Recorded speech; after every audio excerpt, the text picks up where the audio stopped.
नमस्कार मित्रों। आज हम एक ऐसे कानूनी विषय पर चर्चा करने जा रहे हैं जो भारत के हर हिंदू परिवार, हर पति और हर पत्नी के लिए जानना बेहद जरूरी है। और जरूरी इसलिए भी है क्योंकि आज हम देख रहे हैं कि पति पत्नी के झगड़े अब घर की दहलीज तक सीमित नहीं रह गए, बल्कि अदालतों और सोशल मीडिया तक पहुंच चुके हैं। और ऐसे माहौल में अगर कानून की सही जानकारी ना हो तो एक छोटी सी चूक, एक छोटी सी गलती जिंदगी भर की परेशानी बन सकती है। और इस संदर्भ में मैं आप लोगों से एक मुकदमे का जिक्र करना चाहता हूं जिसने केरल हाईकोर्ट के सामने एक बेहद महत्वपूर्ण सवाल खड़ा कर दिया है। मित्रों, सवाल यह है कि क्या कोई हिंदू पत्नी उस संपत्ति से भी गुजारा भत्ता या भरण पोषण मांग सकती है जिसे उसका पति पहले ही बेच चुका हो, और दूसरी तरफ वह जमीन या मकान खरीदने वाला व्यक्ति जिसका पति पत्नी के विवाद से कोई लेना देना ही नहीं, जिसने जमीन खरीदी है, क्या वह इस विवाद में फंस सकता है? क्या उससे भी पत्नी के भरण पोषण का बोझ उठाने की उम्मीद की जा सकती? यह प्रश्न मित्रों खड़ा हुआ था जब इस मामले में। तो चलिए अब पूरे मामले की पृष्ठभूमि को सरल भाषा में समझने का प्रयास करते हैं। एक व्यक्ति का अपनी पत्नी से वैवाहिक विवाद चल रहा था और वो पत्नी से अलग भी रह रहा था। वर्ष 2007 में उसने अपनी जमीन का एक हिस्सा किसी तीसरे व्यक्ति को बेच दिया। कुछ समय बाद उसकी पत्नी ने फैमिली कोर्ट में गुजारा भत्ता यानी मेंटेनेंस का मामला दायर कर दिया। फैमिली कोर्ट ने उस जमीन को ही अटैच कर दिया जो उसका पति पहले ही बेच चुका था और अंततः पत्नी के पक्ष में आदेश भी पारित कर दिया। जमीन खरीदने वाले व्यक्ति ने इस आदेश पर आपत्ति उठाई और अदालत में यह तर्क दिया कि जब उसने जमीन खरीदी थी उस समय पत्नी ने कोई गुजारा भत्ते का केस दायर ही नहीं किया था, इसलिए उस संपत्ति पर पत्नी का कोई अधिकार नहीं बनता है। और मित्रों, यहीं से असली कानूनी लड़ाई शुरू हो गई। फैमिली कोर्ट ने स्पष्ट रूप से कहा कि पत्नी का भरण पोषण का अधिकार बना रहता है और वह पति की संपत्ति से भी गुजारा भत्ता प्राप्त कर सकती है, यह कहा फैमिली कोर्ट ने।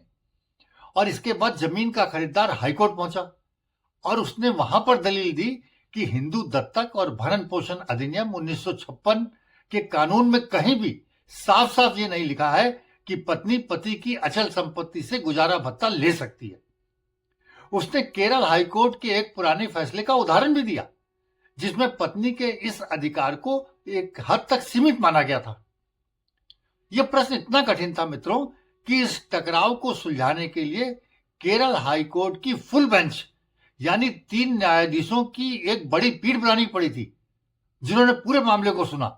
Justice Sushrut Arvind Dharmadhikari, justice P V Kunhikrishnan और जस्टिस जी गिरीश ने इस पूरे कानून को पढ़ा और नए सिरे से परखा। अदालत ने विशेष रूप से ट्रांसफर ऑफ प्रॉपर्टी एक्ट की धारा 39 और हिंदू दत्तक एवं भरण पोषण अधिनियम की धारा 18 और 28 का विस्तृत विश्लेषण किया। कोर्ट ने साफ साफ कहा कि हिंदू पत्नी के भरण पोषण का अधिकार केवल पति के शरीर या उसकी आय तक ही सीमित नहीं है, बल्कि यह अधिकार पति की संपत्ति तक फैला हुआ है, विस्तृत है। अदालत ने यह भी कहा कि यदि ऐसा न माना जाए तो एक परित्यक्त महिला को पूरी तरीके से असहाय छोड़ दिया जाएगा, जो न्याय की मूल भावना के खिलाफ है। मित्रों, यहां पर केरल हाईकोर्ट ने एक बहुत गहरी और महत्वपूर्ण कानूनी बात भी कही है। कोर्ट ने स्पष्ट किया है कि पत्नी का यह अधिकार केवल हिंदू दत्तक और भरण पोषण अधिनियम 1956 से ही पैदा नहीं होता, बल्कि यह अधिकार उस कानून के बाहर रहते हुए भी मौजूद है। यानी अगर कोई यह कहे कि कानून में साफ साफ नहीं लिखा है तो भी न्यायालय कहता है कि न्याय की अवधारणा परंपरागत हिंदू कानून और संपत्ति कानून तीनों मिलाकर पत्नी के इस अधिकार को जीवित रखते हैं। मैं इसलिए कह रहा हूं मित्रों कि बहुत महत्वपूर्ण फैसला है। हालांकि कोर्ट ने एक बहुत महत्वपूर्ण संतुलन भी बनाया है। उसने स्पष्ट किया कि पत्नी का यह अधिकार हर समय सक्रिय नहीं माना जाएगा। जब तक पत्नी गुजारा भत्ता प्राप्त करने के लिए कोई कानूनी कदम नहीं उठाती, तब तक उसका यह अधिकार एक प्रकार से निष्क्रिय अवस्था में रहता है। इस अवस्था में यदि कोई व्यक्ति पति से संपत्ति खरीद भी लेता है तो यह अपने आप मान लेना सही नहीं होगा कि उसे पत्नी के भरण पोषण के अधिकार के बारे में जानकारी थी। कोर्ट ने यह भी स्पष्ट किया कि ट्रांसफर ऑफ प्रॉपर्टी एक्ट की धारा 39 कोई सीधा चार्ज अर्थात प्रभार नहीं बनाती पत्नी के पक्ष में, लेकिन यह पत्नी को प्रभार जैसी सुरक्षा जरूर देती है। यानी पति की संपत्ति पूरी तरह स्वतंत्र नहीं हो सकती अगर उस पर पत्नी के भरण पोषण का अधिकार कानून की नजर में मौजूद है। मतलब मैं इसीलिए बार बार कह रहा हूं कि बहुत महत्वपूर्ण निर्णय है। लेकिन यहीं पर मामला निर्णायक मोड़ लेता है। यदि यह साबित हो जाए कि संपत्ति बेचते समय पति पत्नी का भरण पोषण नहीं दे रहा था पति पत्नी को, और खरीदार को इस बात की जानकारी थी, तो और यह दिखाया जा सके कि संपत्ति के ट्रांसफर पति ने जानबूझ करके या बिना मूल्य लिए या पत्नी को धोखा देने के इरादे से किया है, तो भी पत्नी का अधिकार उस संपत्ति पर बना रहेगा। इसी तरह यदि पत्नी पहले ही गुजारा भत्ते का केस दायर कर चुकी थी और उसके बाद संपत्ति यदि बेची गई है, तो कानून यह मानेगा कि खरीदार को पत्नी के अधिकार की जानकारी थी और वह संपत्ति भी मेंटेनेंस के दावे से बच नहीं सकती। यहां एक और अत्यंत व्यवहारिक बात समझना जरूरी है मित्रों।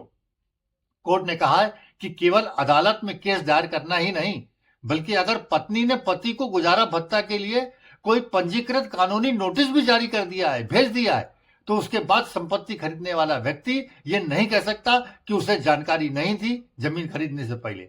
ऐसे खरीदार को कानून जानकार खरीदार ही मानेगा।